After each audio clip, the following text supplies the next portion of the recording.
Hi everyone, it's me again, Shamai, and welcome to my YouTube channel.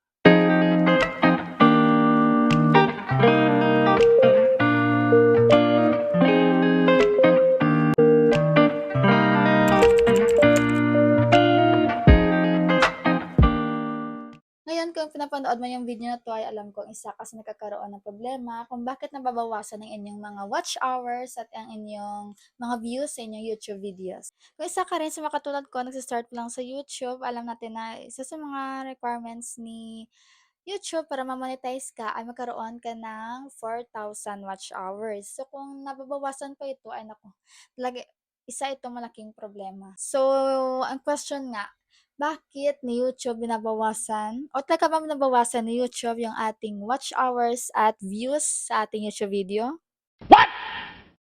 Bago natin sagutin yung tanong na yan, ay huwag mo nang kalimutang mag-like at subscribe para maging updated ka sa iba pang YouTube tips. Ngayon, balik tayo sa tanong. Bakit nga ba nababawasan yung ating mga watch hours at mga views sa ating YouTube videos? Katulad nito.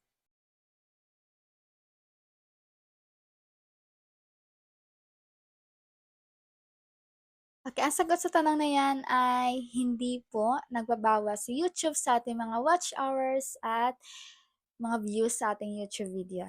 Yung nakikita po ninyo yung pagbawas o pagunti-unti ng inyong watch hours at views sa inyong mga YouTube videos ay dahil po yan sa time frame na nakaset doon sa inyong channel analytics.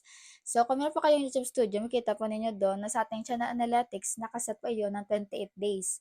So, yung number ng mga views sa YouTube, ng mga views doon sa inyong YouTube videos at mga watch hours, ay yun yung data na niread ng system sa last 28 days. Kasi kung bumaba po iyon, it means siguro sa last 28 days, it's either hindi pa kayo masyadong nag-a-upload ng inyong mga YouTube videos o pwede din parang unti-unti yung mga nanonood sa inyong mga YouTube videos.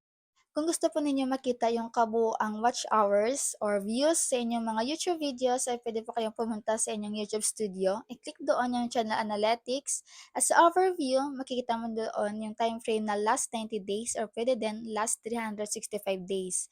So, pwede po i-click yun para makita nyo yung kabuuang watch hours at views sa nagdaang ilang buwan.